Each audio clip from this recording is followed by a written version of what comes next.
Hello, good morning mga kasolo adventures, no? Magandang araw sa inyong lahat. Magbabalik ang ating nag-iisang may solo adventures vlog. So today guys, ito yung first time o pinakaunang punta ko sa Manila Dolomites. No, sa abroad ako. Pangarap ko talaga makapunta dito. Gusto ko matingnan yung mga nagagandahang mga tahong. So ayan guys, kasi nga, ang daming, sikat na siya sa mga vlogger na meron daw mga tahong dito. So, pinuntahan ko. So, ayan guys, no. Nakita ko siya talaga in person. Well, it's in person. Ano yan guys. So, sobrang dami. Maliliit siya guys. Ang sarap talaga kapag umaapa ka dyan, para yung tinatherapy ang iyong kamay. So, hindi siya masyadong lumalaki. Hindi siya lumalaki kasi crowded nga sila. So, sobrang dami. So, kaya kailangan. Ayan guys, sinubukan ko sa aking paa. At maputi pa dyan ang aking paa kasi kadarating ko pala yan. Hindi kaya ito. Parang alling na siya. Ayan guys, no.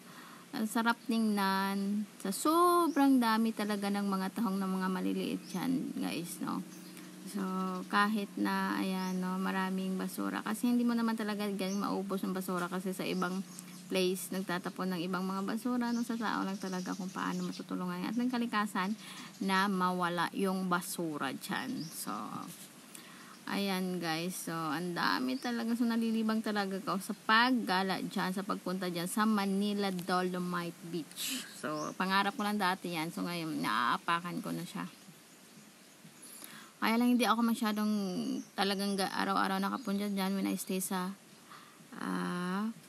Manila kasi hindi maganda yung panahon. At the same time, nagkasakit ako dyan. So, ayan guys. So, hindi talaga ako mapigilan dyan sa paghawak ng mga tahong. Ang dami talaga ng mga tahong dyan. So, ayan. Kahit nasa Hong Kong ako, ang daming tahong to. Pero iba talaga yung tahong dito sa Pilipinas na tahong ni Carla. Ayan, nagkalat na yung tahong ni Carla dyan. So, pag Thursday guys, sarado ang pag sarado yan dyan. So, naglilinis sila, nagki-clean up sila. Pero nakakapasok naman yung iba, yung mga ibang mga vlogger dyan. Actually, nakita ko dahil si Kuya Bok. Kuya Bok na sinasabi nila na.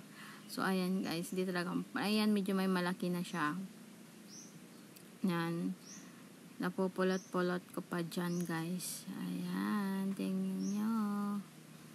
So, sobrang dami ng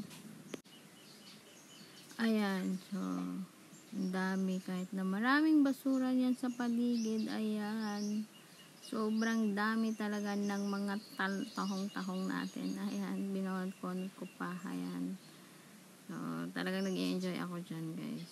Sobrang dami yan. Ayan, sa kabila, ayan, isang tumpok yan guys ng mga baby tahong ni Carla. So ayan, nakakalibang talaga dyan. Nung unang salta ko yan, that was September. So, meron akong na-upload doon, kaso hindi po yun na-edit talaga. Hindi ako marunong mag-edit nun.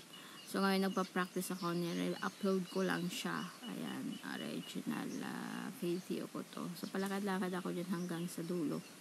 Marami siyang basura kasi medyo tumaas yung tubig niya dyan. Kapag tumataas ang tubig, marami mga basurang nagsasaltahan dyan. So, hindi mo masisisi. Ang dami-dami yung mga water lily. Pero marami naglilinis dyan, guys. Araw-araw, marami naglilinis at masisipag ng tagalinis dyan. Kaso, kapag mataas yung tubig sa kabilang kalye, sa kabilang ilog dyan, nagdadagsa sa Pasig yata, yan. Ayan. Hindi kasi kayang kontrolin din yung mga dyan, no? Yung mga water lily. Sa tagal-tagal ba naman ang panahon naging basura yan, hindi naman nasa isang bisok mata lang. So, nasa tao din talaga yung kalinisan. Kung magtutulungan tayo dyan, yung mga basura nyo, ipunin nyo sa isang tabi para walang kakalat-kalat dyan. So, masyadong malikrama ang iba. Masyado din makalat yung iba. Ayan ang aking red na bag. So, ayan, sa dami tumpok ng basura. At least wala ng mga tayo dyan. Unlike nung unang salta ko dyan, that was 2017, bago ako umalis ng Pilipinas. Bago ako umalis ng Pilipinas, pumunta ako dyan, puro tae at mga patay na isda. So, patay na hayop. So, at least ngayon naapakan mo kahit maraming basura, hindi siya ganun kaamoy. wala nang amoy. So, maraming mga foreigner din, foreigner dyan mapupunta. May mga puti, may mga Chekwa. So, they are enjoying also to sit down and see the sunrise, no? Maganda naman talaga dyan, guys, yung sunrise. Kasi, pero take note, nakakaitim talaga yung magstay dyan. Gusto ko sanang gabi, araw-araw punta ako dyan. Kaso, init ulan siya, kaya hindi kakayanin ang ating condition, lalo na bago ako. So, days pa lang ako dito sa Pilipinas nang dumating ako dyan. So, yan po ang pinakaunang lugar na ang pinuntahan nang umalik ako ng Philippines. So, yan guys. Mainit masyado yan. Dyan ako sa tatambay. Kaso masyadong mainit yan.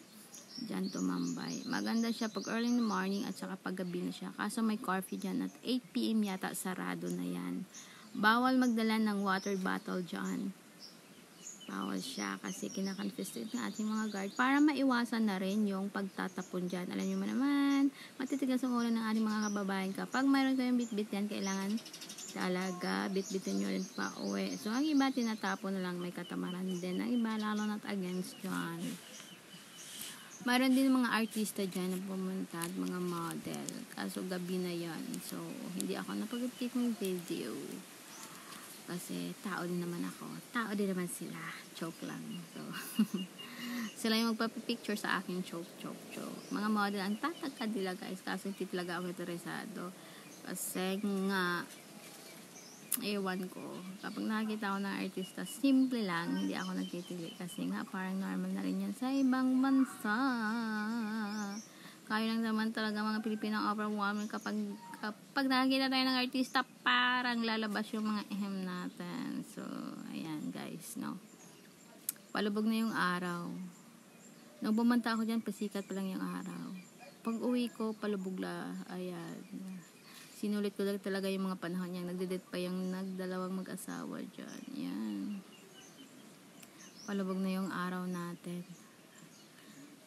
Gandang tumambay dyan. Kaso talaga yung malagkit bago kapag uwi mo, malagkit talaga kasi yung maalat yung malagkit talaga yung pakiramdam niyan. How sweet nila. Ayan.